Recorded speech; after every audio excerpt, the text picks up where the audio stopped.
Hello students, good morning. Today let's start our discussion on the industries. In that we were discussing about the iron and steel industry. First we have discussed about iron and steel industry of Jamshedpur. In that we have analyzed a few factors, that is the factors of production or the factors which are responsible or which are needed for location of industry. We have analyzed the enough water supply, port facilities, availability of raw material, labor, etc. Which all these things are available in Jamshedpur. That is why Tata Iron and Steel Industry or TISCO company set up in Jamshedpur. The ideal location for TISCO was selected as the place known as Jamshedpur. Next, we have to compare another industry in USA, that is iron and steel industry itself, but located in Pittsburgh in USA. Pittsburgh, where the ideal location for iron and steel industry, that we could see in Pittsburgh in USA. Why we say that it is ideal location in USA, Pittsburgh? Because we could see the coal is abundantly available locally or close by the plant. It is available in plenty. So coal is ideally or it is abundantly available. That is one thing. Next thing, that the water supply or the Great Lake, that is one of important facility, port facility which is available, or Great Lake is situated nearby. And another thing, the rivers, 3 rivers supply water or water availability is to plenty, like Ohio, Monogeny. These rivers have given, or these rivers are responsible for the abundant water supply. Next thing, we could see that the mines in Pittsburgh, that is known as Minnesota mines are located. So from that the iron and steel industry in Pittsburgh gets enough coal and enough raw material. Next thing, that so these all things which are responsible for the ideal location of industries. So here we have analyzed 2 case studies. One is in India, one is in USA. We could see that in USA and in India, the factors of production or the factors which are necessary for an ideal location of industry is same. Availability of raw material, enough water supply, port facilities or transport facilities, everything is available nearby. That we can get a comparative study. Next thing, we have to study about the next industry, that is known as cotton textile industry.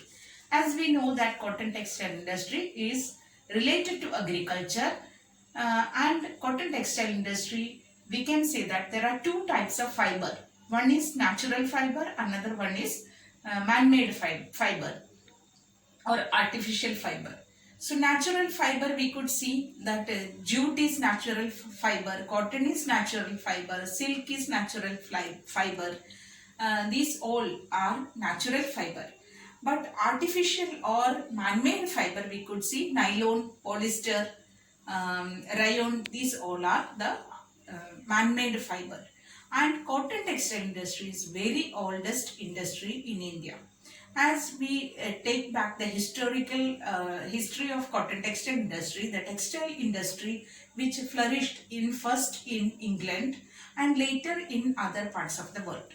So England, due to the industrial revolution, after the industrial revolution, various textile industries had been flourished, and after that various other parts of the world it spread, or textile industry had been spread.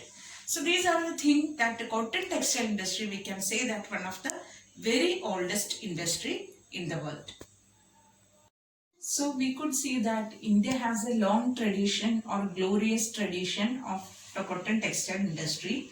In that we can see some in cotton textile, few centers are very famous, or few centers from the ancient days. These centers were very famous. For example, we could see muslin from Dhaka. Then another center we could see that sheens, that is in Masulipattnam. Calico in Calicut. These all places are very famous for such clothes or very fine cotton clothes. And another important thing, the first mechanized mill started in Mumbai in 1854. So British had brought the techniques of production in cotton textile industry in India, and thereby in Mumbai 1854 mechanized mill was started for cotton textile industry.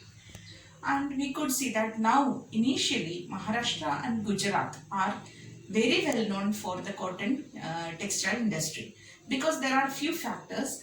First thing, that the climate here in Maharashtra and Gujarat, which is very favorable, hot and humid climate for needed for cotton cultivation, which is available here in Maharashtra and Gujarat. Another thing, that the black soil, which is essential for cotton cultivation, that is available.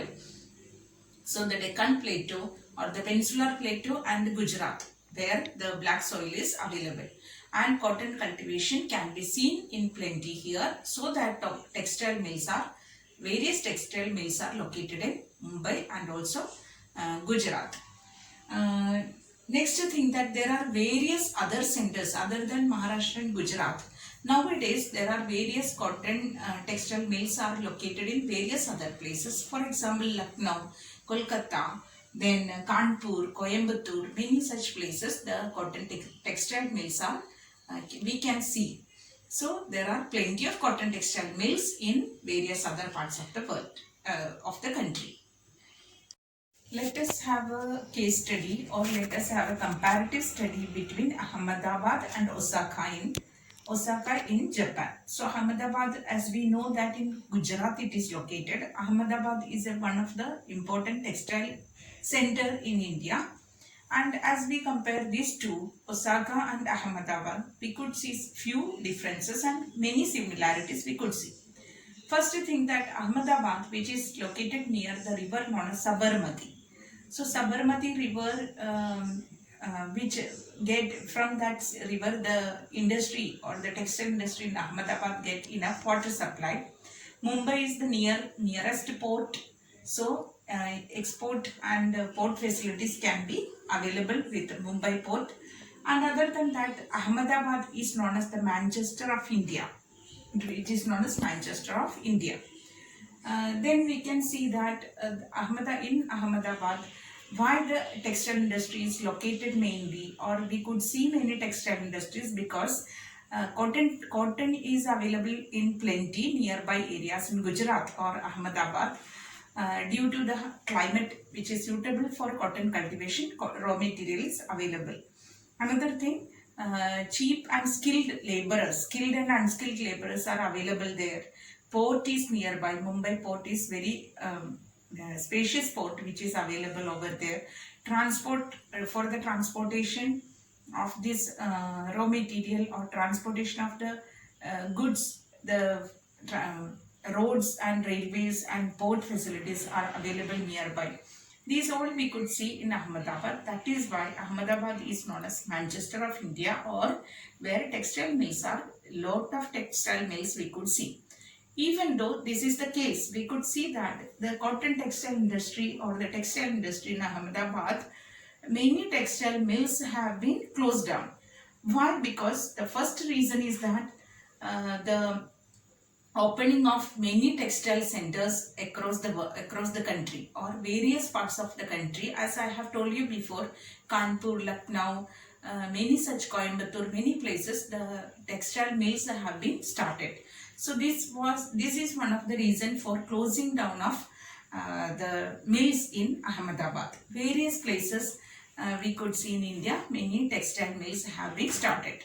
Next, another reason we could see in Ahmedabad, the textile industry non-upgradation of the mill of the machines or latest technology which is not brought in the mills. So that is another reason for the closing down of mills in Ahmedabad. Now let us take the case of Osaka in Japan. Osaka is also, as we say, Ahmedabad as the Manchester of India. Osaka is known as Manchester of Japan, and Osaka is as equally as important for textile industries or textile centers or textile mills which we could see in Osaka.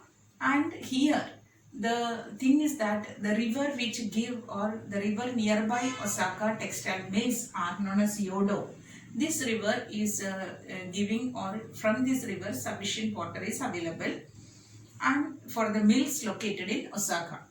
Next thing that the here they have enough human power or human resource they have in the mixed mills, because Japan is a country which give lot of importance for human resource development that they use for the textile production. And the important peculiarity of Japan, that is the country does not, or this Japan does not produce any cotton, or raw material is not at all produced here, but the country import from other countries, or the country Japan which import for the Osaka mills. The raw material is imported completely, 100% import is done from China, India, USA. Raw material is imported and they make the raw material, they import from other country, and they use that raw material to produce the very best quality of fabrics or garments, and they export it. They export their clothes to other countries, like various countries they export it at cheaper price, and the quality is very fine. So because of the high quality and cheaper price, Osaka's or Japan's clothes or cotton is very, cotton has lot of demand in the world market. Even though the country is not having, the country does not have raw material, but completely the country or Osaka textile mill work on the imported raw material. That is one of the peculiarity or one of the difference. If we compare Ahmedabad and Osaka, we could observe. That means Ahmedabad raw material is available in plenty, or nearby it is producing, but in Osaka it is not produced, but instead it import from other country. So this thing when we read we could understand. So textile mills have expanded in India, even though we face some technological problems or technical problems or technical upgradation. This is one of the demerit of our textile mills. But various places the mills have been opened or started. That shows the progress of textile industry in India as well as other parts of the world.